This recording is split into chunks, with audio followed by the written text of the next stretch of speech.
Hi friends, இன்றைக்கி நம்ம Coreldraw Basil game card எப்படி பண்ணலான்னு சொல்லிட்டு பார்ப்போம். இம்போர்ட்டில் போயிட்டு ஒரு பிக்சர் எடுத்து வச்சுப்போம். இந்த கார்டை இப்படி போட்டுக்கிறேன். இதில் போயிட்டு இந்த கிராஃப் பேப்பர் எடுத்துக்கோங்க. இதில் வந்து 4க்கு 4ன்னு சொல்லிவிட்டு என்ட்ரு கொடுத்துட்டு இந்த காலத்துக்கு மேலே கரெக்டாக நம்ம இப்படி வரைஞ்சிப்போம்.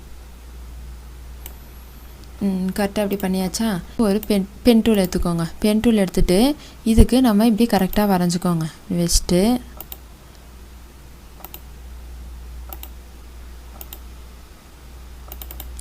இந்த மாதிரி கரெக்டாக வரைஞ்சிக்கோங்க. இதுக்கு வந்துட்டு நான் ஸ்ட்ரோக் வந்துட்டு ஒரு 2 வைக்கிறேன். அப்போ தான் நமக்கு நல்லா தெரியும்.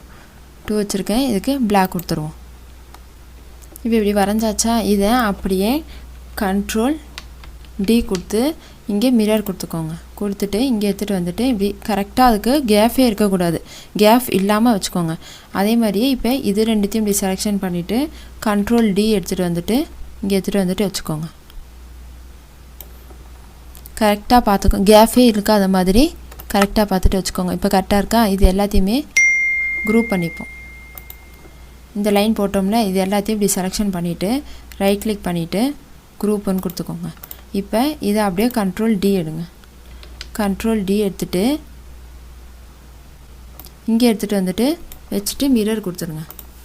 மிரர் கொடுத்துட்டு இதை இந்த பக்கம் பார்த்தது மாதிரி கரெக்டாக இந்த லைனில் எடுத்துகிட்டு வந்துட்டு கேஃப் இல்லாத மாதிரி வச்சுருங்க. வச்சாச்சா? இப்போ திருப்பி இதை கண்ட்ரோல் டி எடுத்துகிட்டு இந்த பக்கத்துக்கு மிரர் கொடுத்துருங்க. கொடுத்துட்டு இங்கே கரெக்டாக இந்த லைனில் வர மாதிரி வச்சுக்கோங்க. நெக்ஸ்ட்டு இதை அப்படியே இந்த லைனை திருப்பி கண்ட்ரோல் டின்னு எடுத்துக்கோங்க. எடுத்துக்கிட்டு இதை வந்து 90 டிகிரிக்கு ரொட்டேட் பண்ணிடுவோம். என்ட்ரன் கொடுத்தாச்சா? இப்போ கொடுத்துட்டு இதை எடுத்துகிட்டு வந்துட்டு இங்கே எப்படி வைங்க.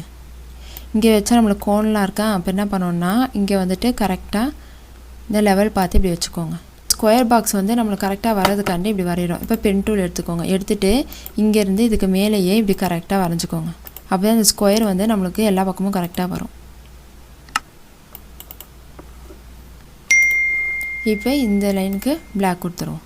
கொடுத்துட்டு இதுக்கும் ஸ்ட்ரோக் வந்துட்டு ஒரு 2 வைப்போம். இப்போ இந்த லைன் இருக்குல்ல, இந்த லைனை நம்ம டிலீட் பண்ணிடுவோம்.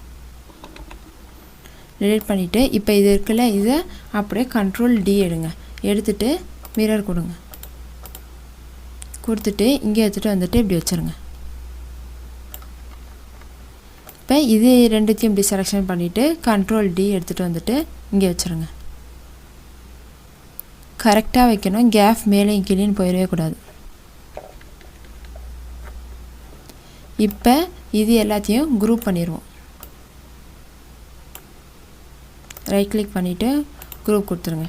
இப்போ கண்ட்ரோல் டி எடுத்துகிட்டு வந்துட்டு இதை வந்து மிரர் கொடுத்துடணும். கொடுத்துட்டு இதை இங்கே வச்சுருங்க. இதை இப்போ கண்ட்ரோல் டி எடுத்துகிட்டு வந்துட்டு இதுக்கு மிரர் கொடுத்துட்டு அந்த லைனில் கரெக்டாக வச்சுக்கோங்க.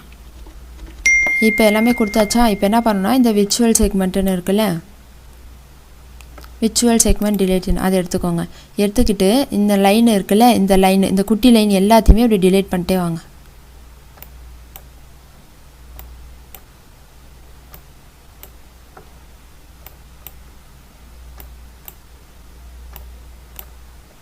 இந்த குட்டி லைன் எல்லாத்தையுமே இப்படி டிலீட் பண்ணிட்டே வாங்க.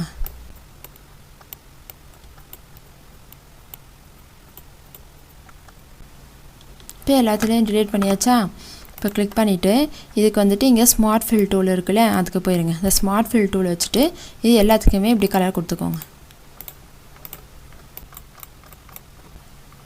இப்போ எல்லா இடத்துலையும் கொடுத்தாச்சா? இப்போ இது எல்லாத்தையுமே ஷிஃப்ட் அமுக்கிக்கிட்டு செலக்ட் பண்ணிக்கோங்க. ரைட் கிளிக் பண்ணிவிட்டு குரூப்புன்னு கொடுத்துருங்க. குரூப்புன்னு கொடுத்துட்டு இதை எப்படி தனியாக எடுத்துருங்க. தனியாக வச்சுட்டு இந்த லைன் எல்லாத்தையுமே நம்ம வந்து டிலீட் பண்ணிடுவோம். செலக்ட் பண்ணிவிட்டு இந்த பிக்சரை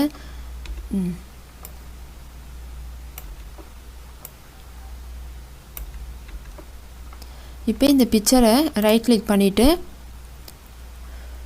பவர் கிளிப் இன்சைட்னு கொடுத்துட்டு இதுக்குள்ளே கொடுத்துருங்க. அவ்வளோதான். நம்மளுக்கு பவர் கிளிப் கொடுத்தோன்னா வந்துருச்சா? இப்போ இதை ரைட் கிளிக் பண்ணிவிட்டு அன்குரூப் ஆல்னு கொடுத்துருவோம். கொடுத்துட்டு இதை பார்த்திங்கன்னா நம்மளுக்கு இப்போ தனித்தனியாக வந்துடும்.